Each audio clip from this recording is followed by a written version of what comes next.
मैं ब्रह्मा जी के चरण रज की वंदना करता हूँ, जिन्होंने भवसागर बनाया, जहाँ से एक ओर संत रूपी अमृत चंद्रमा कामधेनु निकले, दूसरी ओर दुष्ट मनुष्य रूपी विष और मदिरा उत्पन्न हुआ। देवता, ब्राह्मण, पंडित, ग्रह इन सबके चरणों की वंदना करके हाथ जोड़कर कहता हूँ, आप प्रसन्न होकर मेरे सारे सुंदर मनोरथों को पूरा कीजिए। गुरु, फिर मैं सरस्वती जी और देव नदी गंगा जी की वंदना करता हूँ। दोनों पवित्र और मनोहर चरित्र वाली हैं। एक गंगा जी स्नान करने और जल पीने से पापों को हरती है, और दूसरे सरस्वती जी गुण और यश कहने और सुनने से अज्ञान का नाश कर देती है।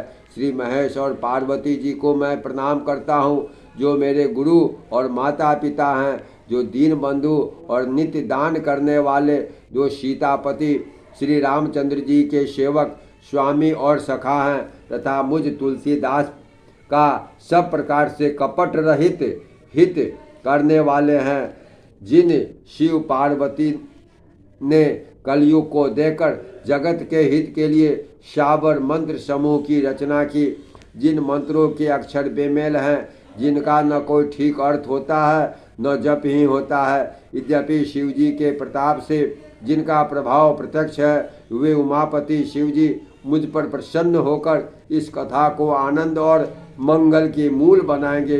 इस प्रकार पार्वती जी और शिव जी दोनों का स्मरण करके उनका प्रसाद पाकर मैं चाव से चित्त से श्री रामचरित्र का वर्णन करता हूँ। मेरी कविता श्री शिव जी की कृपा से ऐसी सुशोभित होगी, जैसे तारागणों के सहित चंद्रमा के साथ रात्रि शोभित होती है। जो इस कथा को प्रेम सहित एवं सावधानी के साथ समझ बूझ कर कहेंगे सुनेंगे, वे कलयुग के पापों से रहित और सुंदर कल्याण के भागी होकर श्री रामचंद्र जी के चरणों के प्रेमी बन जाएंगे। यदि मुझ पर श्री शिव जी और पार्वती जी की स्वप्न में भी सचमुच प्रसन्नता हो, तो मैंने इस भाषा कविता का जो प्रभाव कहा है वह सब सच हो। जय श्री सीता।